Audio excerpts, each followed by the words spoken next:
Pag-aaral ay pinaka-importante po sa atin. So yan ang prioritize ni Sir Paul, no? Napakabuti po ng kanyang kalooban, napakabukal po ng kanyang kalooban. At yun ang ating idol na si Sir Paul. So,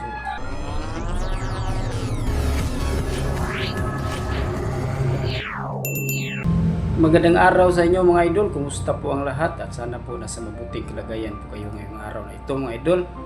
At syempre ang ating mga kababayan, ang mga supporters ng Peking Koreana at sa Pugong Biyahero, no? At sa ating mga kababayan na nakatira na sa ibang bansa, ang ating mga OFW dyan na nagtrabaho na dyan sa ibang bansa, kumusta po? At syempre ang ating mga kababayan dito sa Luzon, Visayas at Mindanao. At hindi natin makalimutan ang ating mga subscriber ng mga Bisaya, no? Lalo na po ang ating mga kababayan dito sa Cebu.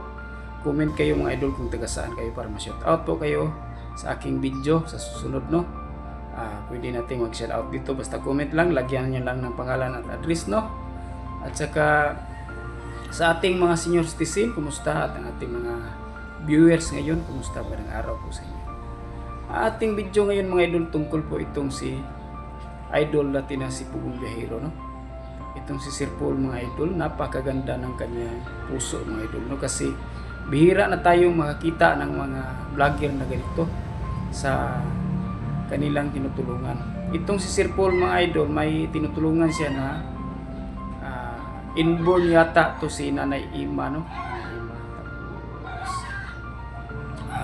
Itong si Nanay inborn yata to, tapos may ano sa pag-iisip, may diferensya sa pag-iisip, tapos tinutulungan niya kasi alam naman niya na nakakaawa. Tapos may kapatid na isa o dalawa ba yata ang kapatid nito, tapos puro din mga walang-wala sa buhay, no?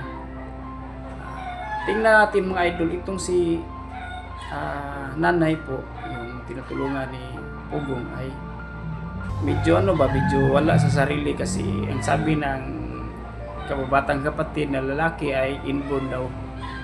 So napakabuti ng puso ni Sir Paul, no? Kanya pang nilinisan ang matanda, tapos kanyang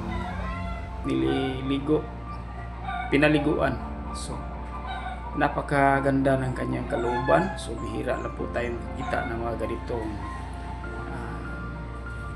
charity vlogger, no? Kasi itong si Sir Paul mga idol ay hindi po ito maarte na pagkatao. Simple lang po ito na pagkatao. So nagawa niya ang paglinis ng matanda, wala sa pag-iisip, tapos kanyang binigyan ng pira ang pamilya, ang kapatid para may magastos-gastos, no? Kawawa naman po itong si nanay. So good job kayo Sir Paul, no? Napakabuti ng kalooban. Nandito lang po kami dito sa tabi-tabi nood sa iyo at palaging nagsuporta sa iyo mga video. Ako mga idol since 2019 pa po, pagsimula pa po ni Sir Paul ay nag-ano na po tayo, suporta na po tayo sa kanya pagsimula po niya ng pag-vlog, no? Kasi alam naman po natin na maganda po ang kalooban itong Sir Paul. Siya ang pinaka-paborito kong charity vlogger mga idol kasi hindi po ako nanood. Minsan lang po ako nanood ng ibang mga charity vlogger. Dito ako nakapokus kay Sir Paul kasi maganda ang kanya mga advocacy mga idol, no? Kasi mga bata ang kanyang priority sa kanyang pag-vlog, no?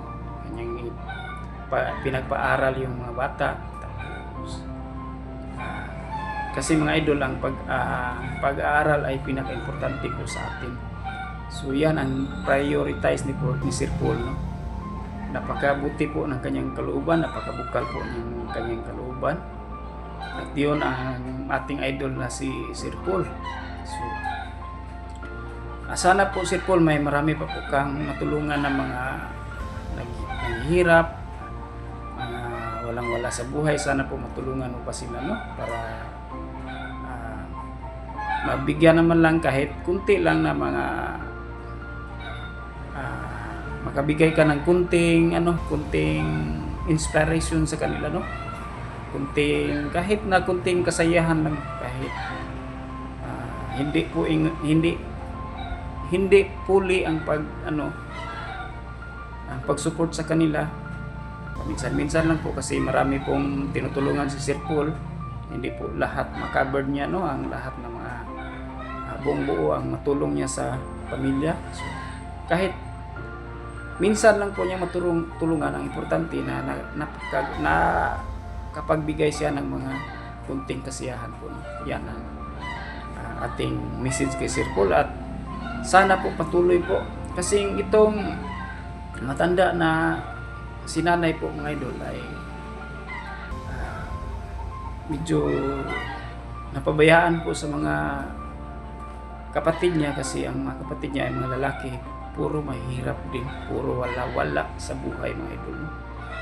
So mabuti na lang nakita to ni Sir Paul na ganito ang sitwasyon, ganito ang kaligayan. So good job kayo. God bless po Sir Paul, idol kita, at sana po ay patuloy mo lang yung kabutihan mo. Huwag mong pansinin yung mga basir at mga mga huni-huni sa palibot, kasi alam namin na mga subscriber mo na mabuti ang iyong kalooban. May mabuti kang hangarin sa buhay, may mabuti kang hangarin sa mga taong mahihirap, lalo't na po sa mga manubo, no? Sa mga katubo na mga bata. Siya po ay marami na pong scholar, marami po siyang tinutulungan, maraming nag-iba ang buhay dahil sa kanya, no? Sample natin yung mga PB team na mga members niya, nag-iba ang buhay, umangat ang buhay dahil sa kanya. At ang ating idol na si Krishna, idol natin na si Krishna, natulungan din ni Sir Paul, at nag-iba din ang buhay, umangat din, no? Kahit kunti lang po, pero basta po sa buhay, nakaangat-angat po. Yan ang maganda. Yan po ang ating idol, at sana po patuloy nating suportahan si Sir Paul mga idol. God bless po sa lahat. Pwede kayong pa-shout out dito sa ating video mga idol. Pwede kayong mag-comment dyan sa comment section, tapos basahin natin sa dulo ng ating video. Ilagay natin ang mga shout out, tapos basahin natin. Maraming salamat po mga idol. God bless po sa lahat na nanonood. Sana po patuloy kayong magsuporta po sa aking YouTube channel, at sana po gabayan kayo ng may kapal, lalot na po ang ating mga kababayan dyan sa Mindanao na natamaan ng malakas na lindol. Sana po ay makarecover na po sila, no? At sana ay ating ipagdasal sila, lalot na po ang ating mga kababayan dyan sa Jinsan at sa Sarangani, no? Sila po ang natamaan ng higit mga idol. Maraming salamat. God bless po sa lahat na nanood. Sana po ay suportahan nyo ang aking channel mga idol. Sana po mag-subscribe kayo sa aking YouTube channel. At yun lang po mga idol. Maraming salamat. God bless po sa lahat.